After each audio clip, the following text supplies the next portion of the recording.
শেরপুরে কোটা বিরোধী আন্দোলনকারীদের সঙ্গে পুলিশের সংঘর্ষে কমপক্ষে ২০ জন আহত হয়েছে। পরিস্থিতি নিয়ন্ত্রণে পুলিশ বেশ কয়েকটি রাবার বুলেট, কয়েক রাউন্ড গুলি ও টিয়ার শেল ছুড়ে। এই সংঘর্ষের ঘটনায় শেরপুর জেলা শহরের প্রাণকেন্দ্র রঘুনাথ বাজার এলাকায় যান চলাচল ও দোকানপাট বন্ধ থাকে।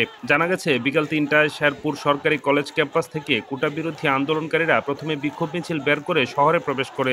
এর কিছুক্ষণ পরই ছাত্রলীগের একটি মিছিল শহরে প্রবেশ করে। এ সময় আন্দোলনকারীদের সাথে ছাত্রলীগের সংঘর্ষ বাধে।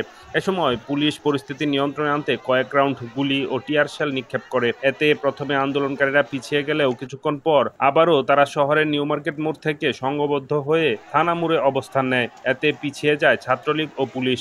পরবর্তীতে পুলিশ আবার সংঘবদ্ধ হয়ে পরিস্থিতি নিয়ন্ত্রণে আনতে আন্দোলনকারীদের ছত্রভঙ্গ করে দেয়। এ সময় পুলিশ আবারও কয়েক রাউন্ড গুলি নিক্ষেপ করে। এভাবেই সন্ধ্যা পর্যন্ত চলে ধাওয়া পাল্টা ধাওয়া। এদিকে সংঘর্ষের সময় ইট পাটকেল নিক্ষেপের ফলে জাহিদ হাসান খোকন নামের এক সাংবাদিক আহত হয়েছে।